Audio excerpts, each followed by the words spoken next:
बिस्मिल्लाहिर्रहमानिर्रहीम, अस्सलाम वालेकुम नाज़रीन, आप देख रहे हैं द लास्ट स्टार। मैं हूं यासिर रशीद और मेरे साथ हैं सीनियर सहाफ़ी राना मोहम्मद अजीम साहब। नाज़रीन, पैनामा केसेस और उसके बाद ब्रॉडशीट का मामला, वफाकी हुकूमत ये कहती है कि ये इस बात का सबूत है कि गुज़श्ता हुकूमतें और हुक्मरान किस तरीके से मनी लॉन्ड्रिंग में मुलव्वस रहे और मुल्की मईशत को नुकसान पहुँचाते रहे हैं।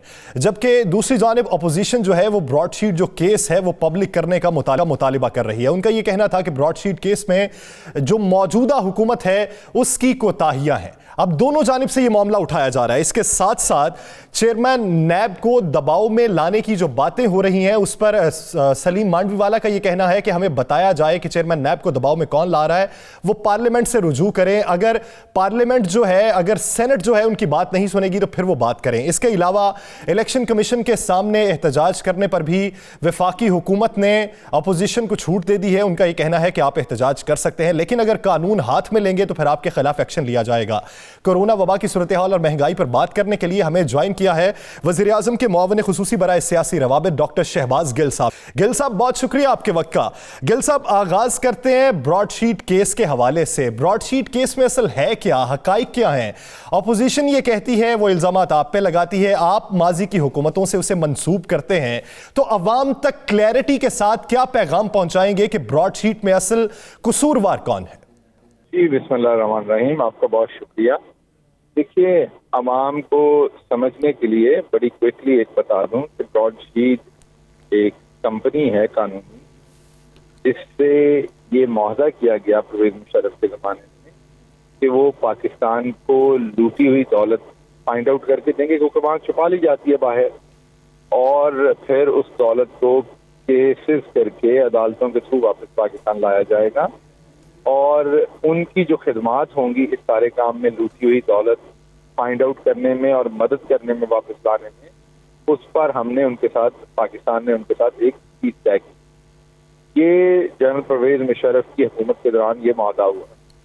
मुआहदा करने के तकरीबन 2-3 साल के बाद ये मुआहदा तोड़ दिया गया। उन्होंने एक शर्त रखी थी कि अगर आप मुआहदा तोड़ेंगे तो आपको ये जुर्माना होगा, क्योंकि यहाँ पर एनआरओ हो गया पाकिस्तान में, चोरों को एनआरओ दे दिया गया, और उस एनआरओ की वजह से चोरों को बचाने के लिए उस वक्त की हुकूमत ने 2003 में वो मुआहदा तोड़ दिया। फिर वो जो ब्रॉडशीट की कंपनी वो 2 हिस्सों में तकसीम हो गई। उनके कुछ डायरेक्टर्स ने अलग कंपनी बना ली।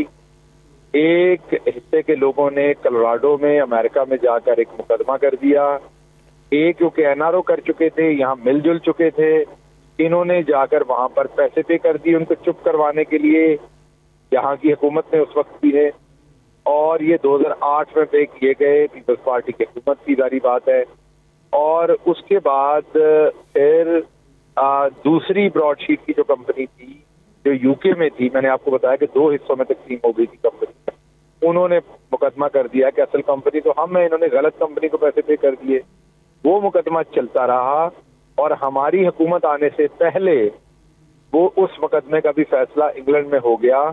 और क्योंकि हमने मुआहदा करके तोड़ा था, तो मुआहदा तोड़ने की जो एक पेनल्टी थी, जुर्माना था, वो अब पाकिस्तान को अदा करना पड़ा। वो तकरीबन 4 अरब पहले पे करने थे, 7 अरब रुपए बाद में जुर्माने की सूरत में। 4 अरब तो उनके मेन चार्जेस थे, और 7 अरब जो है वो रुपए जो है वो बाद में अब पे करने पड़े जुर्माने की सूरत में। अब ये है सारा किस्सा इसके पीछे। अगर पहली बात ये कि इसमें क्या फायदे हुए और नुकसान हुए, इसमें फायदे तो उस टाइम ये हुए कि चोरों की लूटी हुई रकम का पता चला कि वो कहाँ है। नुकसान क्या हुआ, क्योंकि मुआहदा तोड़ दिया गया, इस वजह से नुकसान ये हुआ कि एक तो चोर अपनी लूटी हुई दौलत बचाने में कामयाब हो गए, मुल्क को महरूम किया उस पैसे से, और दूसरा जुर्माने की मद में हमें दुगने पैसे देने पड़े। ये 2 नुकसान हुए। इसमें जो पाकिस्तान तहरीके इंसाफ की हुकूमत है, उनका इसमें कोई लेना देना नहीं, ना मुआहदा करने में, ना तोड़ने में, ना फाइन देने में, ना अदालत में केस लड़ने में, ना हारने में, ना ये तमाम एनआरओ देने में। हमारे टाइम पे तो अब उनकी जो अदालत ने फैसला बायस दिया हुआ है उसकी एक पेमेंट हमें देनी पड़नी है, और वो पेमेंट उन्हें दी गई है। और उस टाइम पे उन्होंने इंटरव्यू दिया और इंकशाफात किए हैं कि क्या कहाँ लूटी हुई दौलत इन लोगों की पड़ी थी। वो तमाम बातें जो हम करते आए हैं वो बातें वो अब कर रहे हैं। तो बात ये है कि शहबाज गिल साहब, ये बातें तो सामने आ गई जो आप बता रहे हैं। एक शख्सियत जो रिश्वत देने गई, जिसने रिश्वत की ऑफर की, जो शरीफ खानदान की बड़ी करीब थी, वो शख्सियत कौन थी और उस शख्सियत के हवाले से क्या चीजें बाहर निकली? आप तक तो बस तमाम मालूमात पहुंच चुकी होंगी। नहीं सर, मेरे पास वो देखें, वो तो ब्रॉडशीट के लोगों के पास उसकी मालूमात होंगी। हम हतमी तौर पर कोई बात नहीं कह सकते। मैं कोई भी बात कहूं, कल को ब्रॉडशीट कहे ये बात ऐसे नहीं ऐसे हुई थी, it's a very dicey situation. उसमें आप ऐसी कोई बात नहीं कर सकते जिसका आपको खुद इल्म नहीं है। तो हमें बिल्कुल इल्म में नहीं है कि वो कौन शख्सियत, लेकिन जैसा वो नाम ले रहे हैं कि नवाज शरीफ के या वो भांजे थे या भतीजे थे, और उन्होंने तस्वीरें भी दिखाई नवाज शरीफ की। और दूसरा बताइए कि कौन $25 मिलियन जो है वो ऑफर करता है और ये भी दिखाता है कि उसके अकाउंट में $25 मिलियन पड़े हुए हैं। जब तक कि वो इनका करीबी बंदा नहीं होगा, कौन इनकी जगह पे इतनी बड़ी रिश्वत जाके ऑफर करेगा? तो ये तमाम चीजें जो हैं ये आपके सामने हैं। तो इसलिए इसमें कोई इन अ वे कुछ नई चीजें आई, लेकिन बुनियादी चीज तो वही है कि ये लोग लूट के पैसा बाहर लेके गए हैं और यही इंकिशाफ एक दफा फिर हुआ है पनामा की तरह। गिल साहब, आप नहीं समझते कि ब्रॉडशीट का जो केस था उसमें जो बयानात दिए गए वो कुछ उजलत में दे दिए गए? देखिए, हर पॉलिटिकल लोगों की अपनी अपनी अंडरस्टैंडिंग होती है चीजों पर। हो सकता है जो बयानात दिए गए वो आने वाले वक्त में आपको लगता हो कि बिल्कुल दुरुस्त दिए गए और अभी लगता हो कि उजलत में दिए गए। तो अभी let's see, wait and watch करके सिचुएशन निकलने दें, क्लियर होने दें, तो इस पे बेहतर तबसरा हो सके। नहीं गिल साहब, आने वाले दिनों में अपोजिशन के जो दावे हैं, अपोजिशन जिस तरफ जा रही है, उनका कहना है ये इलेक्शन कमीशन के बारे एहतजाज है, उसके बाद लॉन्ग मार्च, और वो सारा जोर डालते हैं बार बार कि रावलपिंडी की तरफ जाएंगे, रावलपिंडी की तरफ जाएंगे। अगर वाकई वो रावलपिंडी की तरफ जाते हैं, आपने इजाजत होती है पूरा मन किसी भी एहतजाज की, तो क्या रावलपिंडी की तरफ जाकर जहां वो एहतजाज करना चाहते हैं वहां जाने की इजाजत दी जाएगी? देखिए, माँ की गोद से निकल के बंदा उम्र जैसे जैसे बढ़ती है तो कब्र की तरफ जाता है। रावलपिंडी की गोद से तो ये पैदा हुए थे, तो अब उधर इन्होंने वापस गोद में इस उम्र में क्या करने जाना है? अब तो ये अपनी सियासी मौत पढ़ रहे हैं और वो आपके सामने पहली मौत इनकी वाकया हुई थी अभी लाहौर के जलसे में। मैं सियासी मौत की बात कर रहा हूँ, और आगे उसके बाद आपने हर जगह पर इन्हें सियासी तौर पर सशक्त और मरते देखा है। तो ये ख्वाहिश तो होती है इंसान की वो वापस गोद में ही जाए, लेकिन अब ये गोद में नहीं जा सकते। अब ये अपनी सियासी मौत की तरफ रवान दवा है, तो इनका सफर किसी और तरफ को हो। फॉरेन फंडिंग केस में आप क्या समझते हैं कि केस आप लोगों का ज्यादा मजबूत है या ऑपोजिशन का आपके खिलाफ केस ज्यादा मजबूत है? देखिए, फॉरेन फंडिंग में हम पे कोई केस है ही नहीं। ये तो एक परसेप्शन से बना दिया जाता है, ये हो, अगर ये हो, अगर ये हो तो क्या होगा। तो फॉरेन फंडिंग का बहुत ही क्लियरली हनीफ अब्बासी के केस में सुप्रीम कोर्ट बहुत क्लियर डिसीजन दे चुकी है कि ये फॉरेन फंडिंग का केस नहीं है।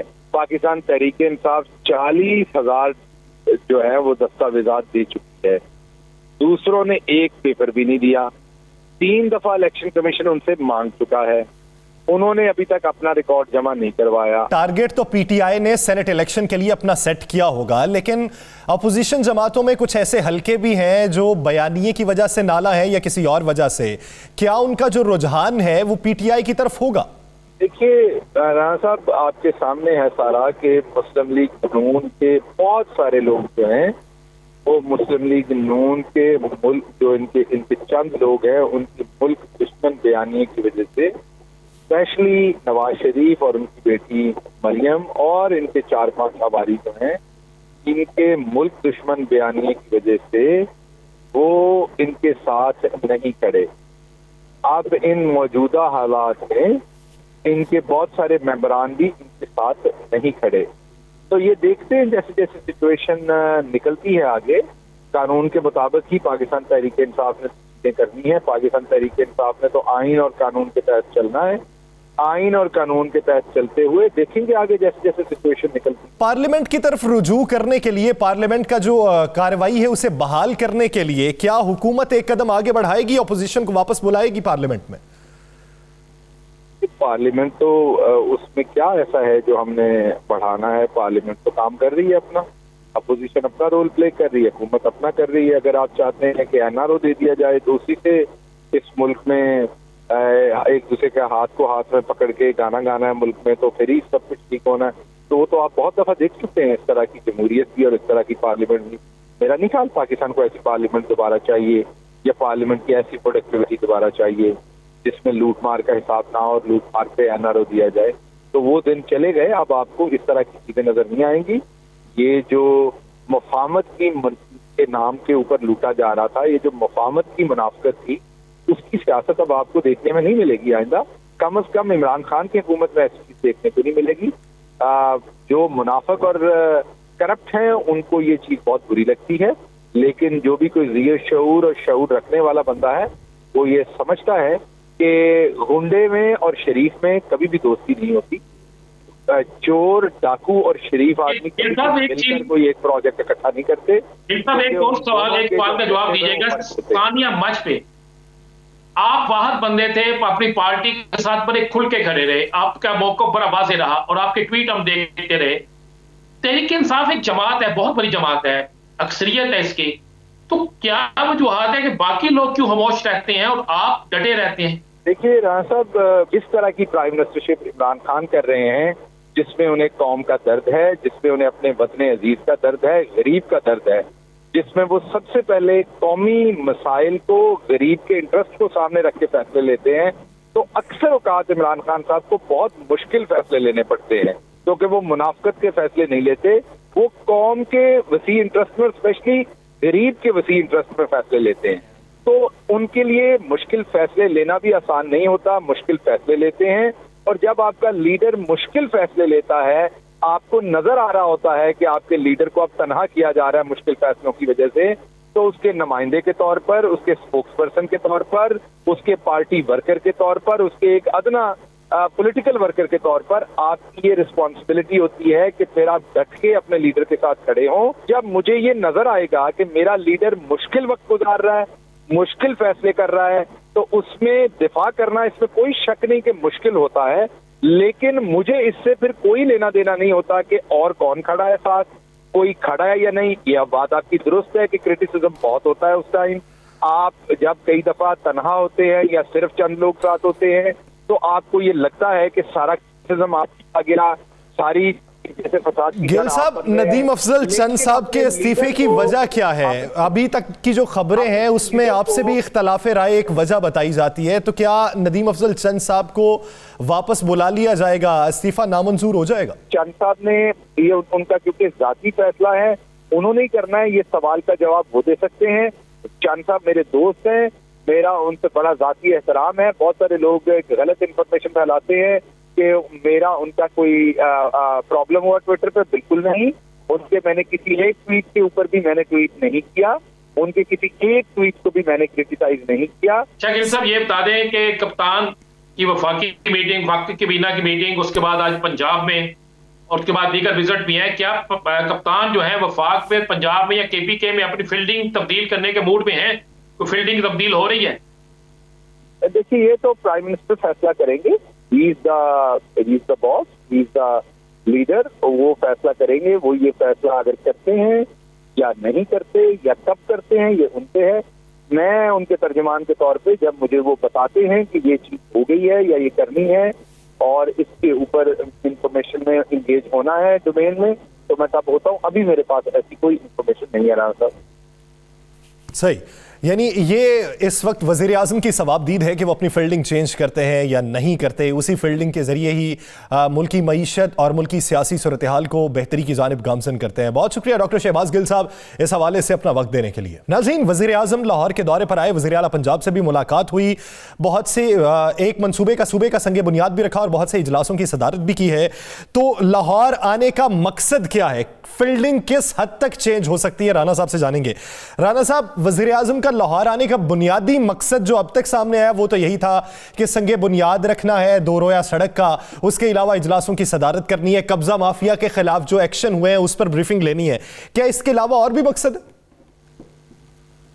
ये बिल्कुल और मकसद है, और मैं आपको कहूं कि पंजाब में काफी फील्डिंग तब्दील करने का फैसला हो।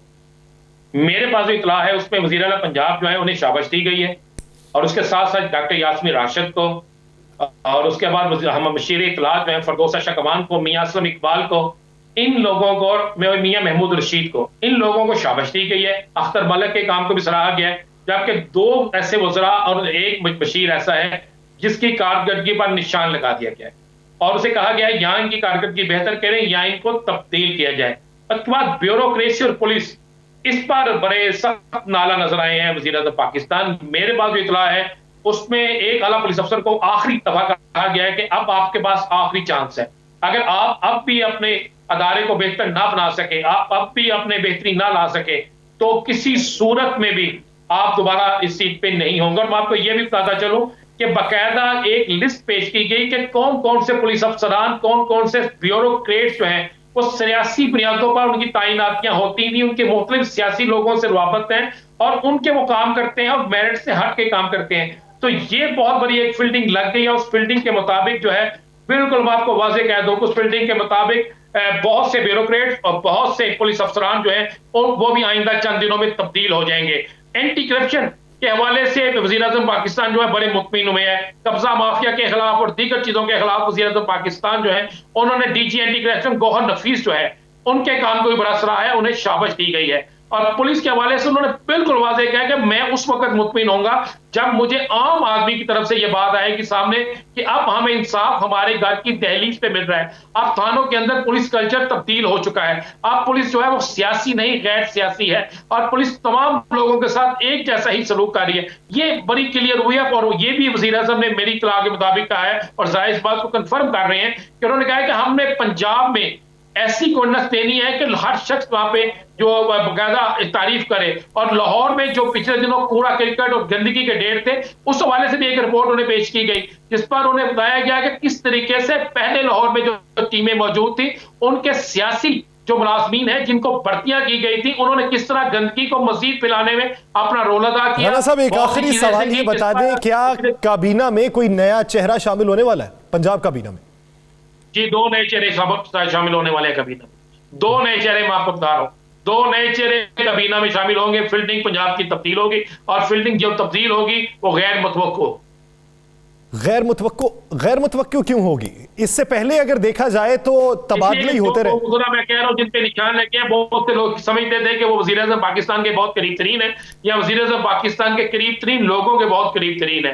लेकिन वज़ीर-ए-आज़म पाकिस्तान, आपको पता है, इस बात पे कोई कंप्रोमाइज नहीं करते और बिल्कुल वाज़ेह तौर पर जो हिकमत अमली होती है उसके मुताबिक चलते हैं। और मैं आपको ये भी एक बता दूं, पंजाब में ट्रैफिक की सूरत हाल पर भी कुछ नाला नजर आए और उन्होंने बहुत सी चीजें, उनके पास रिपोर्ट्स मौजूद होती थी और रिपोर्ट्स की रोशनी में वो उन्होंने सारी गुफ्तगू की और उन्होंने बिल्कुल वाज़ेह कहा कि अगर मुझसे कोई ये उम्मीद रखे कि मैं जो आवाम से वादे करके आए वो पूरे नहीं करूंगा और उसमें मेरी जिसका इशारा वफाकी काबीना के इजलास में भी कहा दिया गया था कि काबीना अपनी कारकर्दगी बेहतर करे। 2.5 साल गुजर चुके हैं, अब कोई यूजर पेश ना किया जाए तो वही फार्मूला अब अप्लाई किया जाएगा पंजाब काबीना पे। नाज़रीन, पाकिस्तान डेमोक्रेटिक मूवमेंट ने अपनी हिकमत अमली में क्या तब्दीली की है, इसी पर बात करेंगे एक शॉर्ट ब्रेक के बाद। Stay with us.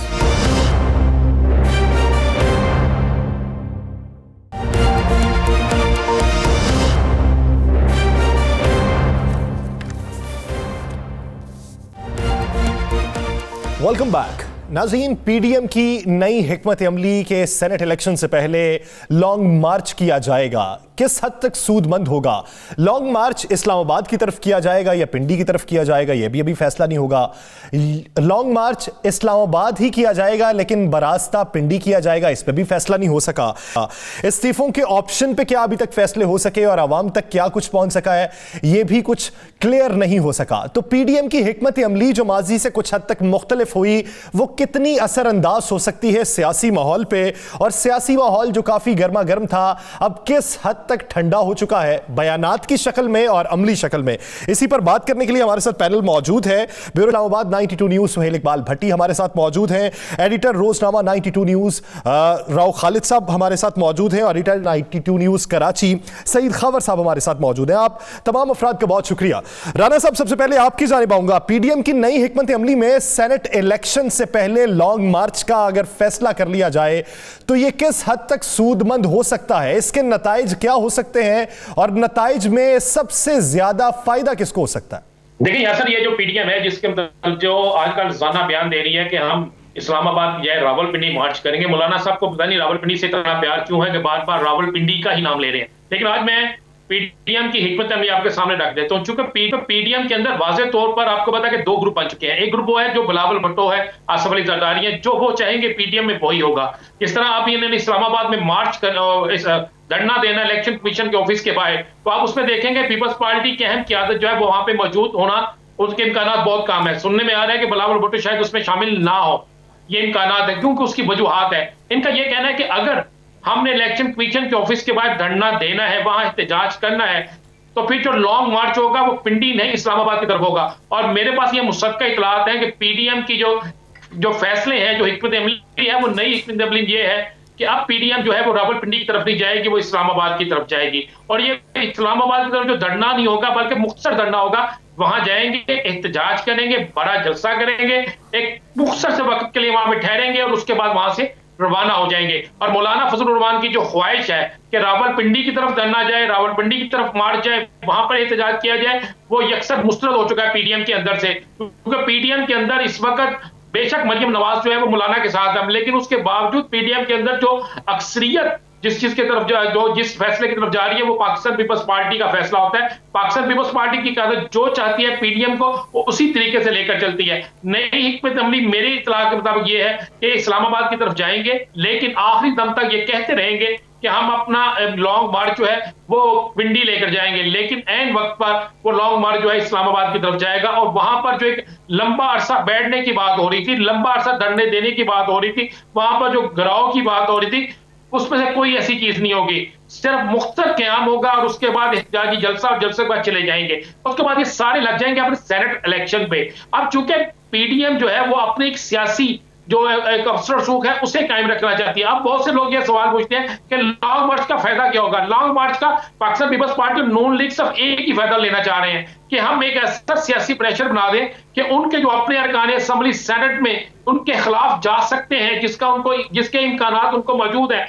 वो चाहते हैं कि एक सियासी प्रेशर बने ताकि उससे उनको ये फायदा हो कि उनके अरकान असेंबली जो है वो कम अज कम उनसे टूट कर ना जाए। ये सिर्फ एक फायदा वो लेना चाहते हैं। दूसरा मैं आपको बता दूं कि अब सेनेट इलेक्शन के बाद एक फैसला हुआ है कि सेनेट इलेक्शन के बाद असेंबलियों से रिजाइन दे दिया जाए। इस हक में गए हैं मौलाना फजलुर रहमान, इस हक में गए हैं मरियम नवाज, इस हक में गए हैं एएनपी, लेकिन इस पर भी आकर फटा पड़ गया है। उस पर बिल्कुल वाज़ेह तौर पर जो है पीपल्स पार्टी ने कह दिया है कि हम सेनेट इलेक्शन के बाद भी इस्तीफों का कार्ड इस्तेमाल नहीं करेंगे। सेनेट इलेक्शन के बाद अगर कोई कार्ड इस्तेमाल किया जाएगा तो अदम एतमाद की तहरीक की सूरत में होगा। अब अदम एतमाद की तहरीक की सूरत में किस तरह होता है, पीपल्स पार्टी या नून लीग इनमें से कौन इसमें सबसे आगे आता है। और उसमें भी एक बहुत बड़ा मसला आ रहा है कि अगर तहरीक अदम एतमाद भी आती है तो फिर उसके बाद भी अगर ये कामयाब भी हो जाते हैं तो पीपल्स पार्टी नून लीग या कौन हुकूमत लेगा, किसको हुकूमत में रखा जाएगा, किसके हवाले हुकूमत की जाएगी। पीपल्स पार्टी हर सूरत चाहती है कि 2023 यानी शुबहात और तहफ़्फ़ुज़ात अभी भी मौजूद हैं जिसकी वजह से कोई मंतकी फैसला नहीं हो सका। राव साहब, आप क्या समझते हैं कि अगर पीडीएम लंबे धरने की बजाय एक भरपूर एहतजाज के उनसर पे यकीन रखती है तो क्या लंबे धरने का फायदा हो सकता है या भरपूर एहतजाज का, या आपकी नजर में किसी चीज का फायदा नहीं होने वाला सियासी तौर पर?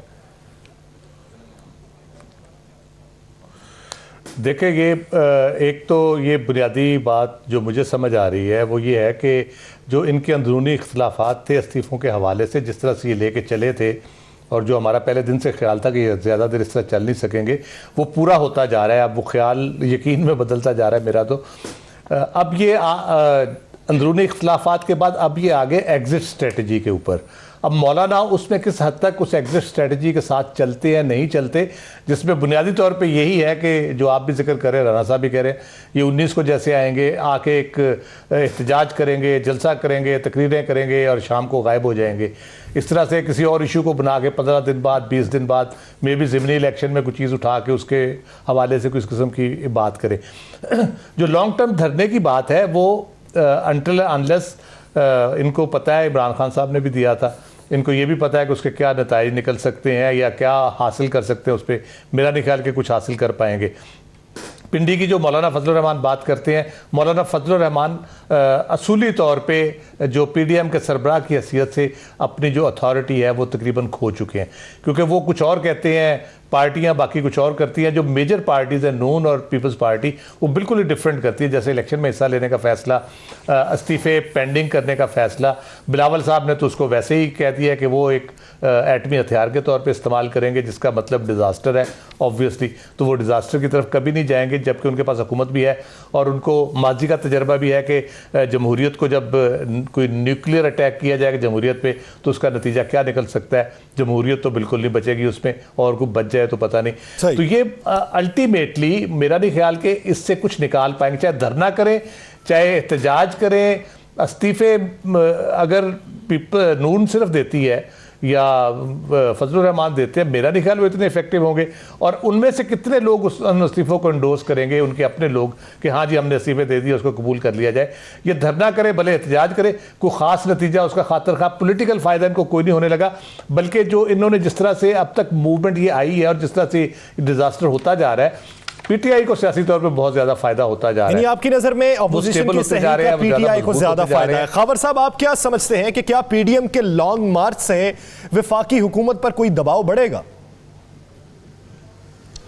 मेरे ख्याल में पीडीएम के लॉन्ग मार्च तक आने से पहले बहुत सारी चीज़ें तब्दील होंगी। ख़ास तौर पर पीडीएम के अंदरूनी इख्तलाफात जो हैं वो खुलकर सामने आ रहे हैं।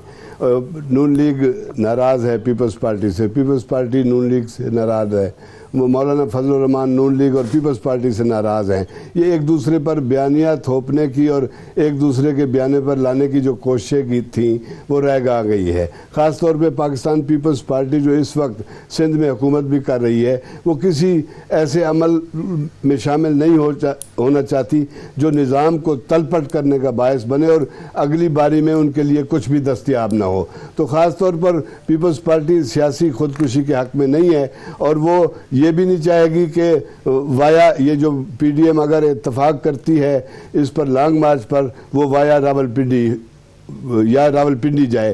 वो पिंडी के साथ भी ताल्लुकात ठीक रखना चाहते हैं, वो इस्टेब्लिशमेंट के साथ भी चलना चाहते हैं, क्योंकि जो वो सियासी अमल में रहना चाहते हैं। मुस्तकबिल के सियासी अमल में वो रहेंगे, वो इसी सूरत में रहेंगे कि इस वक्त वो उन कुव्वतों से, उनके बयाने से इख्तलाफ करें कि जो पूरे निज़ाम को तलपट करना चाहते हैं। पीटीआई इस वक्त मसला नहीं है, जमहूरियत इस वक्त मसला है, मुल्क की रियासत इस वक्त मसला है, रियासत के हालात जो इर्द गिर्द के हैं वो हमारे लिए मसला है। हमें उनके लिए सोचना है और हमें अपने अंदर ऐसे हालात लाने हैं, ऐसे हालात पैदा करने हैं, साजगार बनाने हैं जो हमें भारत की जो जालमाना कार्रवाइयाँ हैं और पाकिस्तान के ख़िलाफ़ और कश्मीर के ख़िलाफ़ हमें एक अच्छा पाकिस्तान की तरफ से मैसेज देना है अक़वाम आलम को। वो उसी सूरत में जाएगा जब हम पाकिस्तान में जमहूरियत को मुस्तहकम करके आगे लेकर चलेंगे। लेकिन इस वक्त तक जो सूरत हाल चल रही है उसमें मैं यही समझता हूँ कि पीडीएम के बाहमी इख्तलाफात का फ़ायदा पाकिस्तान तहरीक इंसाफ को मिल रहा है।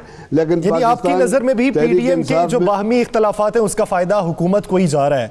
भट्टी साहब, आप क्या समझते हैं कि अगर इस्लामाबाद का लॉन्ग मार्च और दूसरी जानिब इलेक्शन कमीशन के बाहर का एहतजाज देखा जाए, दोनों में अपोजिशन के लिए सूदमंद कौन सा ऑप्शन है? यासिर देखिए, वो भले अब एहतजाज करें या लॉन्ग मार्च करें, सूटेबल ऑप्शन इस वक्त इस सूरत हाल में उनके लिए कोई भी नहीं दिखाई दे रहा। वजह यह है कि जितने सियासी मुबस्सिरीन हैं वो इस बात पर मुत्तफिक हैं कि जब भी कोई आपसे बड़ी सियासी मुहिम चलाते हैं तो उसका एक मोमेंटम बनता है।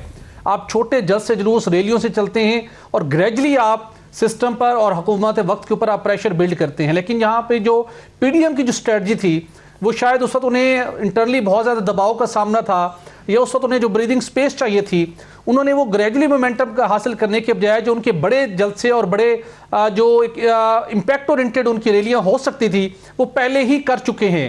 अब उनके पास इलेक्शन कमीशन में आए, शहर जमहूरियत पर आकर लॉन्ग मार्च करें या धरना दें, उसका उस तरह से कोई इम्पैक्ट क्रिएट नहीं हो सकेगा, वो मोमेंटम नहीं बन सकेगा। 2014 का बहुत बड़ा धरना हुआ और उस वक्त ये एक इम्प्रेशन था कि पाकिस्तान तहरीक इंसाफ के साथ एक तीसरी कुव्वत भी किसी हद तक मौजूद है। उसके बावजूद हमने देखा कि आईन और कानून से बाहर कोई तब्दीली नहीं आ सकी थी। उस वक्त का धरना भी हुकूमत वक्त को घर नहीं भेज सका था। अल्टीमेटली जो मुख्तलिफ वाक़यात हुए वो भी सिलसिला भी वाइंड अप हो गया। तो अब पीडीएम के पास जो ऑप्शन है, जो उन्होंने मोमेंटम बिल्ड करना था, जो उन्होंने एतराज़ात उठाने थे, जो हुकूमत वक्त की उन्होंने जो खराबियों को पॉइंट आउट करना था वो कर चुके। अब वो अपनी आवाज़ मजीद भले उठाते रहें, इस्लाहात इलेक्शन कमीशन के अंदर लानी है, इंतखाबी मामलात के अंदर इस्लाहात लानी है, आवाज़ बुलंद करें। लेकिन जो वो टारगेट हासिल करना चाहते हैं सिस्टम की तब्दीली का, हुकूमत की तब्दीली का, वो लॉन्ग मार्च या एहतजाजी रैलियों धरनों से नहीं आना, वो आइन और कानून के मुताबिक आना, जो भी उसका एक रास्ता होगा। उसके साथ दूसरा बड़ा मामला है, पाकिस्तान एक क्रिटिकल फेज से गुजर रहा है। हमने देखा कि मकबूजा कश्मीर के ऊपर जितने हमारे मसाइल थे, पाकिस्तान ने उसको फोकस करता रहा, आवाज़ उसके ऊपर हम उठाते रहे, अल्टीमेटली दुनिया ने भी उसके ऊपर आवाज़ उठाना शुरू कर दी है। बरतानवी पार्लियामेंट के अंदर बड़े भरपूर तरीके से आवाज़ उठाई गई। तो मेरे ख्याल में सब जमातों को मिल बैठ के जो मुल्की इंटरनल और एक्सटर्नल लेवल के ऊपर पाकिस्तान के चैलेंजेस हैं, उनसे दाखिली और खारजी महाज पे तमाम जमातों को एक टेबल पर बैठकर बातचीत करनी होगी और हिकमत अमली तरतीब देना होगी।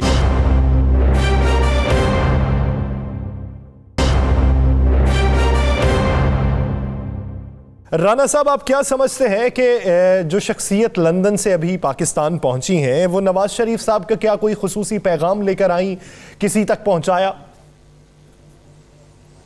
बिल्कुल, जो खुसूसी पैगाम है और उस खुसूसी पैगाम को आज के दिन जो है वो दो अहम तरीन शख्सियात तक पहुंचाने की कोशिश की गई। और वो पैगाम वही है जो मैंने कल आपसे पहले भी कल हमने प्रोग्राम में डिस्कस किया था कि मियां नवाज शरीफ अपने बयानिए को बदलने के लिए तैयार हैं। मियां नवाज शरीफ अपने बयानिए की तब्दीली के लिए बिल्कुल अपने तौर पर अपने आप को तैयार कर चुके हैं। वो हर सूरत में चाहते हैं कि किसी ना किसी तरीके से उनकी वापसी हो जाए, वापसी भी 2023 के बाद हो। मैं ये आपको बिल्कुल क्लियर कह दूं, वो 2023 तक इस हुकूमत के खिलाफ सियासी बयानात या एजुकेशन तक के लिए तो तैयार है, लेकिन कोई बड़ा इकदाम करने से भी गरेजा है। और इसका उन्होंने पैगाम किसी को भेजने की जिम्मेदारी जो दी थी उस वही शाहिदा खान अब्बासी भी पूरी कर रहे हैं और दो और लोग भी कर रहे हैं। इसके अलावा मैं आपको यह भी बताता चलूं कि मियां नवाज शरीफ का एक पैगाम तो शाहिदा खान अब्बासी के जरिए मौलाना फजल रहमान को मिलेगा, और दो फोन जो है मौलाना फजल रहमान से 2 दफा मोबाइल पे बात, फोन पे बात हो चुकी है। और इस गुफ्तगू में भी इशारा कुछ इसी तरह का दिया गया है कि अपनी रफ्तार को हम क्यों ना स्लो कर लें, अगर हमें हमारा मकसद हासिल हो जाता है चाहे 2023 के बाद का हो जाए। यानी उनका ज़हन यह है कि 2023 को जब इलेक्शन होंगे तो उसमें मुस्लिम लीग नून अपनी मकबूलियत के मुताबिक वोट हासिल कर लेगी, उनका ख्याल है। और उनका यह भी ख्याल है कि अगर हम इसी तरह लगे रहे तो हमें 2023 में बहुत पीछे जाना पड़ेगा। ये उनके करीबी दोस्तों ने भी उसे समझाने की कोशिश की है, और अब यही पैगाम उन्होंने शाहिदा खान अब्बासी के जरिए भी भेजा है। तो शाहिदा खान अब्बासी अभी इस बात का इकरार नहीं कर रहे, लेकिन सबको बताया कि उनके रूट्स भी क्या है, वो भी किन रूट्स के जरिए किन किन लोगों से मिलते हैं। और दूसरा, मौलाना फजल रहमान चूंकि बहुत तेज कर रहे थे, और मौलाना फजल रहमान की स्पीड को आहिस्ता करने का जो तरीका था या जो स्विच था वो मियां मोहम्मद नवाज शरीफ के पास था। क्योंकि मियां मोहम्मद नवाज शरीफ जो है उनकी, आपको याद होगा, पाकिस्तान से जाने, उनके पाकिस्तान में रहने, उनके हवाले से जब भी कोई मूवमेंट चली है तो उसमें मौलाना फजल रहमान ने अपनी जमात की साख को भी कुर्बान करने से गुरेज नहीं किया। उनके लॉन्ग मार्च में मौलाना फजल रहमान के बाद बड़ी तस्वीर मियां मोहम्मद नवाज शरीफ की थी। तो ये दो अहम राव साहब, आप क्या समझते हैं कि रफ्तार सुस्त, अंदाज तब्दील और लहजा नरम हो सकता है? यासिर, मैंने तो पिछले सेगमेंट शुरू करते ही कहा था कि ये एग्जिट स्ट्रेटजी है। अब ये एग्जिट स्ट्रेटजी किस तरह से इसको पुल आउट करना है, उसके मुख्तलिफ मराहिल हो सकते हैं।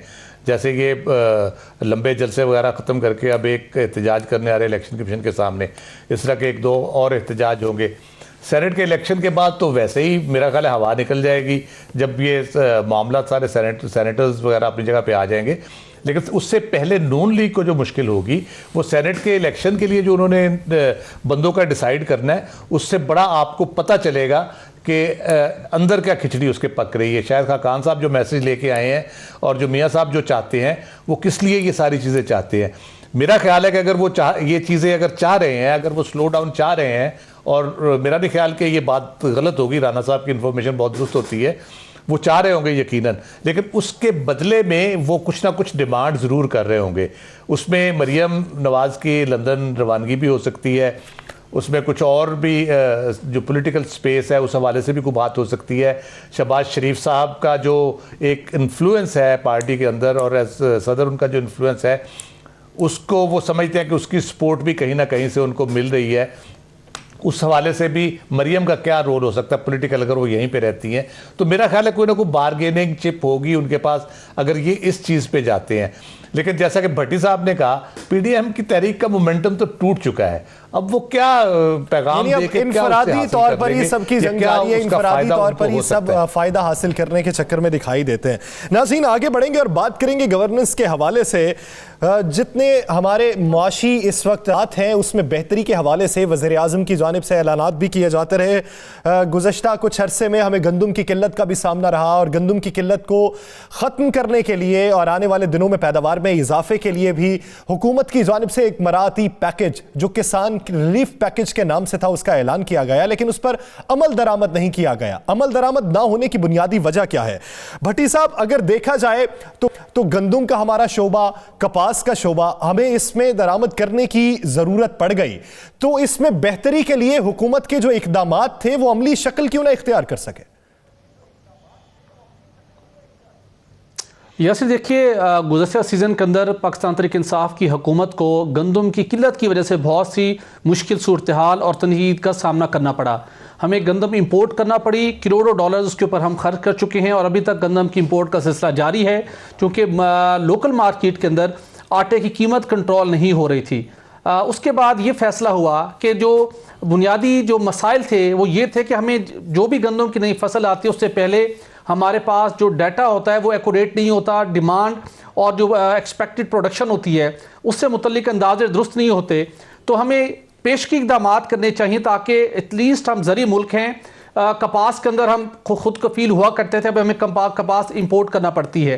गंदम के अंदर हम खुद कफील होते थे, इतना वसी रकबा हमारे पास मौजूद है, लेकिन हमारे स्ट्रेटजी और प्लानिंग न होने की वजह से मुश्किल सूरत हाल का सामना करना पड़ता है। उस सूरत हाल के पेश नज़र ये फैसला किया गया कि जो अब गंदम की बुवाई हो चुकी है, ये नवंबर 2019 के अंदर प्राइम मिनिस्टर ने डायरेक्शन दे दी थी कि आप मुल्क भर के किसानों के लिए आप 5 अरब रुपए का एक पैकेज था जिसके अंदर उन्हें जब गंदम की बुवाई होती है उस मौके के ऊपर उन्हें फैसिलिटेट करें ताकि ज़्यादा से ज़्यादा रकबे के ऊपर गंदम काश्त हो सके। इक्तिसादी राब्ता कमेटी से बाज़ाब्ता मंजूरी हुई, उसके साथ वफाकी काबीना ने उस फैसलों को रेटिफाई किया, लेकिन उसके बावजूद 2.5 माह गुजर गए हैं, वो किसान रिलीफ पैकेज के ऊपर अमल दरामद नहीं हो सका। अब प्राइम मिनिस्टर पाकिस्तान को नोटिस लेना पड़ा है कि जब वफाकी हुकूमत ने मंजूरी दे दी कि किसानों को ये रिलीफ फराहम किया जाए ताकि लोग ज्यादा रकबे पर गंदम काश्त करें। नहीं, भट्टी साहब आपको याद होगा कि जब ये किल्लत पैदा हुई थी तो रेट मुतय्यन किए जाने थे, वफाकी हुकूमत ने अलग से रेट मुतय्यन किया, सूबाई हुकूमतों ने अपनी जगह पे रेट मुतय्यन किया। तो आप क्या समझते हैं कि ये रिलीफ पैकेज के ऊपर वफाक और सूबाई हुकूमतें एक पेज पर हैं? देखिए, पंजाब और वफाकी हुकूमत सेम पेज पर हैं। सिंध के कुछ कंसर्न थे, वो उनको रिमूव करना वज़ारत नेशनल फूड सिक्योरिटी की जिम्मेदारी थी, क्योंकि सिंध के किसानों को रिलीफ मिलना था। वफाकी हुकूमत ने उनसे कुछ लेना नहीं था, लेकिन बदकिस्मती से इसके ऊपर अमल दरामद अभी तक नहीं हो सका। और गंदम के जो काश्त के 2 बड़े सूबे हैं, सिंध और पंजाब, दोनों जगहों के ऊपर गंदम की बुवाई मुकम्मल हो चुकी है। प्राइम मिनिस्टर को नोटिस लेना पड़ा है कि कौन लोग हैं जिन्होंने इसके अंदर रुकावट पैदा की। लेकिन इस सूरत हाल के बावजूद एक हालिया मीटिंग के दौरान वफाकी वज़ीर national food security Syed Fakhar इमाम साहब ने ये कहा है कि हमारे पास जो एक्यूरेट डाटा होना चाहिए उसकी अभी भी हमारे पास वो नहीं है, और गंदम की जो इमदादी कीमत थी अभी भी कम है, जिसकी वजह से जो किसानों के अंदर जो गंदम की बुवाई का अट्रैक्शन होना चाहिए था वो हम हासिल नहीं कर सके। 2 वफाकी वज़रा ने अभी भी तहफ़्फ़ुज़ात का इजहार किया है कि हम जो गंदम इंपोर्ट कर रहे हैं उस इंपोर्ट के बावजूद और जो गंदम की नई फसल आनी है मार्च अप्रैल के दौरान हमें एक मरतबा फिर गंदम की किल्लत का सामना करना पड़ सकता है, चूँकि हमने मुकर्रर वक्त के ऊपर किसानों को फैसिलिटेट नहीं किया। अब वो 5 अरब रुपए का पैकेज अमल दरामद नहीं हो सका। तो क्या कार्रवाई हुई कोई अभी तक? सब्सिडी मिलनी थी, ज़रियत ब्याज पर सब्सिडी मिलनी थी, अभी तक कार्रवाई नहीं हुई। अब एक कमेटी बना दी गई है, वो इस सारे मामले का जायजा लेकर उम्मीद करते हैं कि ये जो कमेटी बनी है ये कार्रवाई भी कर सके और साथ ही साथ मुस्तकबिल का हम तायुन भी कर सकें कि मुस्तकबिल में माजी की गलतियों को दोबारा से ना दोहराया जाए और ऐसी किल्लत का हमें फिर से ना सामना करना पड़े। बहुत शुक्रिया राव खालिद साहब, सईद खावर साहब, सुहेल इकबाल भट्टी साहब और राना अजीम साहब इस हवाले से अपना वक्त देने के लिए। नाज़रीन, द लास्ट आवर से यासिर रशीद को दीजिए इजाजत, अल्लाह के बाद।